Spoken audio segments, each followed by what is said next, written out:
In February, the state of Minnesota projected a $1.5 billion surplus in state revenue, and now the state is on track for a $2.3 billion shortfall. Zach Fuller breaks down how this will affect local entities such as Rochester Public Schools. Minnesota is facing a shortfall due to the pandemic. Is the $2.3 billion current deficit that we have, and that's in relation to this fiscal year, which ends on June 30, 2021.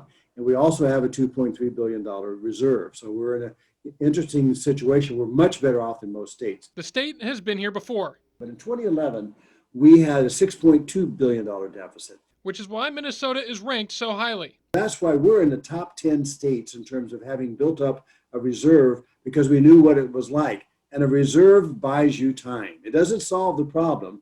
The big questions facing taxpayers and state revenue depends on how quickly the economy can bounce back and to what level. What do we need to do for controlling spending, and what do we need to do for more revenue? Those are the questions the legislature will have to tackle next year. A big portion of Rochester Public Schools' yearly budget comes from the state.